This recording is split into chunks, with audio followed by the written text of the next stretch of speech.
Communiqué. Dénonciation de la confiscation de la dépouille mortelle d'Anissé Ekané par les autorités de l'État du Cameroun. Le 24 octobre 2025, le président national du Manidem, M. Anissé Ekané, est interpellé à Douala et conduit à Yaoundé, encagoulé comme une bête sauvage.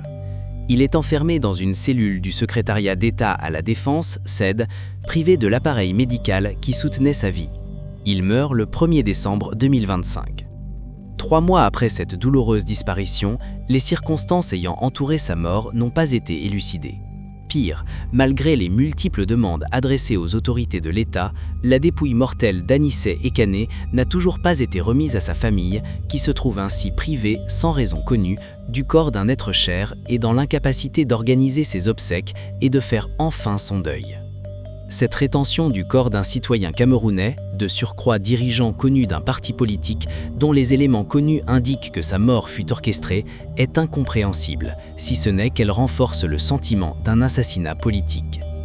Nous dénonçons vivement ces pratiques barbares et inhumaines, dignes des dictatures les plus obscurantistes.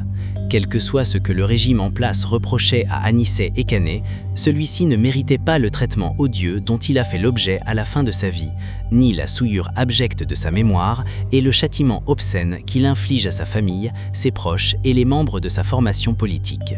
Ce régime n'a pas respecté les choix politiques d'Anissé Ekané de son vivant, il doit respecter sa dignité d'être humain dans la mort. Nous exigeons des autorités camerounaises de libérer le corps d'Anissé Ekané et de le remettre à sa famille éplorée afin d'abréger les souffrances indicibles de cette dernière, des proches du défunt et de tous ceux qui l'ont connu, aimé et apprécié dans le champ politique ou dans l'espace social.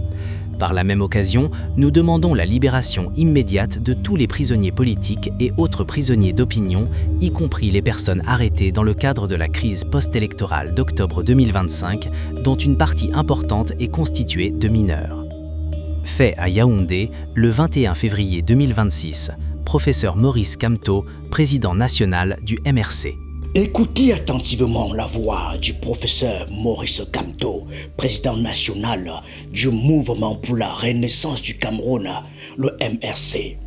Cette voix provient de Yaoundé, capitale politique du Cameroun, et résonne dans son communiqué officiel daté du 21 février 2026. Elle brise le silence imposé, elle dénonce avec force l'opprobre qui entache les autorités, elle accuse sans ambiguïté l'innommable traitement réservé à un opposant politique au Cameroun. Elle se lève contre la barbarie d'un pouvoir qui a, je cite, éliminé sa propre candidature à la présidentielle du 12 octobre 2026. Ce pouvoir l'a fait non par la volonté exprimée aux urnes, mais par des artifices juridiques et une répression documentée, comme le montre le rejet de son dossier par Elections Cameroun le 26 juillet 2025, confirmé ensuite par le Conseil constitutionnel le 5 août 2025. Le 24 octobre 2025, au cœur de la tourmente post-électorale, Anissé Ekané, président du mouvement africain pour la nouvelle indépendance et la démocratie, le Manidem, est arrêté à Douala. Transféré à Yaoundé, il est immédiatement incarcéré au secrétariat d'État à la Défense le 7, établissement tristement célèbre pour y détenir des personnalités politiques qualifiées de sensibles par les autorités. Là, derrière des murs opaques et une bureaucratie impénétrable, il disparaît de la vue publique, privé d'accès continue à des soins médicaux essentiels malgré un état de santé fragile. Son appareil d'oxygénation et d'autres équipements qui auraient pu le soutenir sont retenus. Ses avocats et proches alertent sans succès les autorités à plusieurs reprises.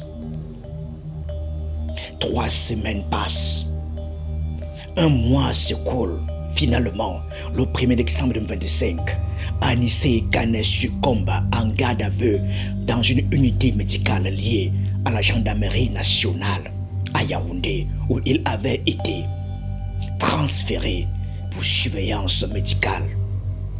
Les circonstances exactes de sa mort restent entourées des zones d'ombre.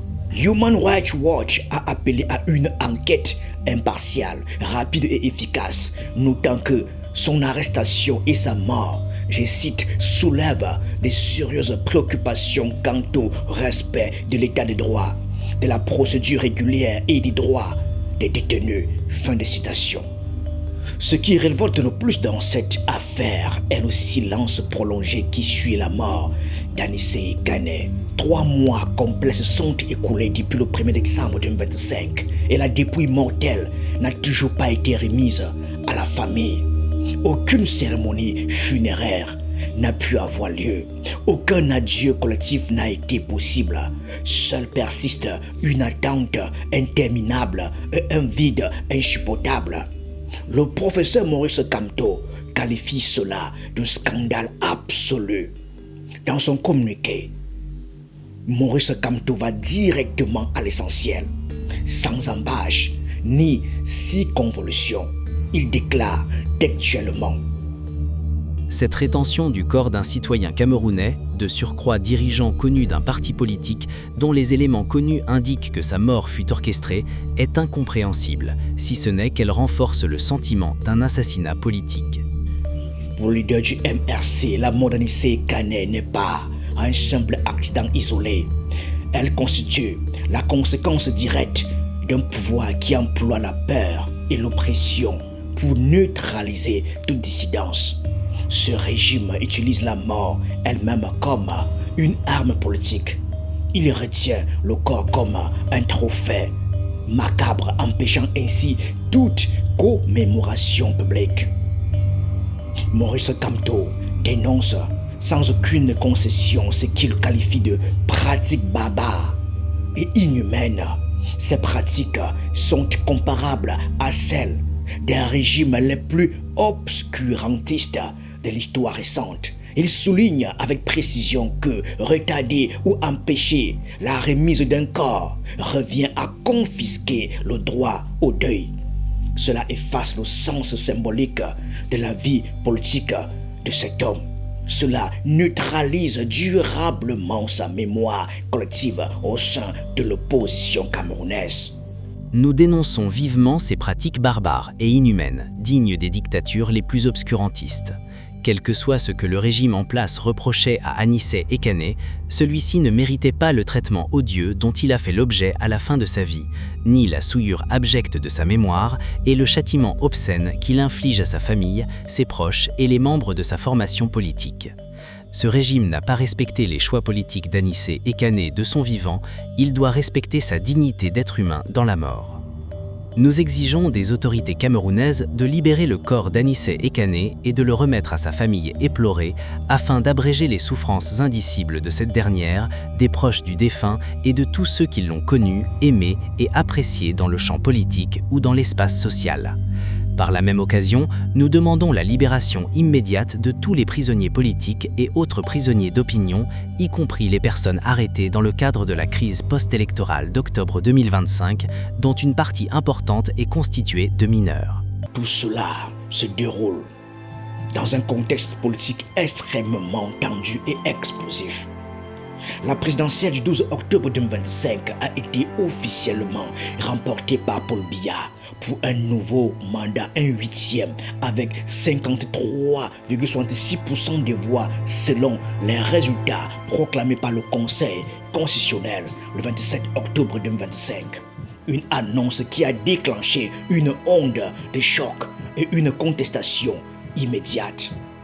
L'opposition conteste vigoureusement ces résultats, dénonçant des fraudes massives et des irrégularités électorales. Des organisations de la société civile et des observateurs ont signalé des anomalies dans le déroulement du scrutin et des protestations ont éclaté dans plusieurs villes du pays. Elle pointe aussi l'exclusion de candidatures majeures, dont celle du professeur Maurice Kamto, ce qui a alimenté la colère de ses partisans et des partis d'opposition. La répression des manifestations qui ont suivi l'élection a été sévère, marqué par l'usage de gaz lacrymogène, de canons à eau et parfois d'armes à feu par les forces de l'ordre, ainsi que par des arrestations arbitraires de manifestants et de leaders politiques dans plusieurs régions du pays. Anissé Ekane occupait une place centrale dans ce tumulte. Il avait soutenu au sein de la coalition Union pour le changement 2025, UPC, le candidat Issa Chiroma Bakari